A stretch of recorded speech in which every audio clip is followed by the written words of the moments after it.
not only do we have Dennis Schroeder to the Lakers for Dennis Dennis Schroeder to the Lakers just for Danny Green. We have and a first round pick. We have Milwaukee Bucks trading up for Jrue Holliday, for Eric Bledsoe and George Hill, and 3 first round picks.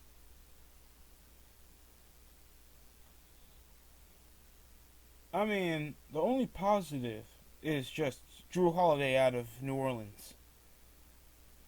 I thought he was like, other than the times when Anthony Davis were injured, he was literally one of the better parts of the team. Decent distributor, great ball handler, always great on the floor.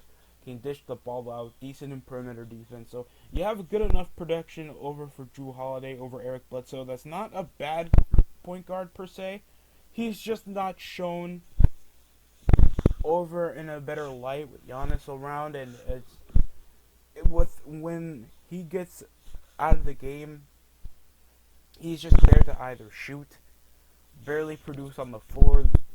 The guy can't transition well, and I don't think he produced well in points from the last season over Holiday, where he got 6.8 assists and only had 19 points, and where they weren't even per se a playoff team, but still particularly a decent mobile team and can compete at most times when Zion wasn't playing, because he wasn't playing for 13 games, and your best show-off players were Brandon Ingram. And nothing's wrong with Brandon Ingram. Brandon Ingram had a show-out of a 2020 before the pandemic hit up, and then it had to slow the production. And I don't think the Pelicans even were playing in the bubble. And Zion was out with family issues, so he didn't get to play. So that's just different circumstances upon itself. But yeah, I don't know how to go about it that big, because you would think this is like a big trade, and even though it's inquiring 3 first round picks for a prodigal starter over just Jrue Holliday. And I'm not saying there's anything bad about Jrue Holliday, but I don't know if you acquired better depth, especially in the point guard position. I don't know, you hit Josh Hart so you guys can actually proceed in shooting threes, because, maybe Chris Middleton and Kyle Korver wasn't it. That's just my opinion on the matter. Other than that, I guess this is a big trade-off, especially over a major contract like Holiday's, and probably getting rid of two veterans and splicing it up with draft picks, especially for New Orleans. That's still over the rebuilding process, so I can understand what the Bucks did. But what can I be building off, especially over most of the controversy hitting up to Giannis Antetokounmpo? But that's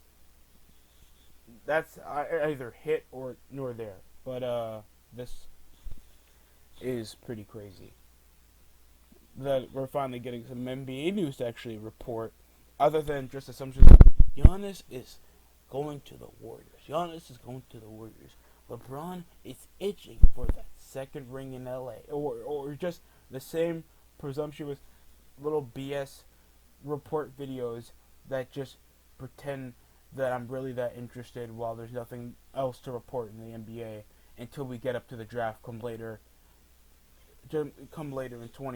in November. So yeah, that's it I can report on the matter. Big trade for the Milwaukee Bucks, and you think that they would not be that particularly threatening over in the offseason, because they're not one of the more bigger market teams to, make major trades, especially when it comes to releasing talent. But yeah, this was an okay trade, in my opinion.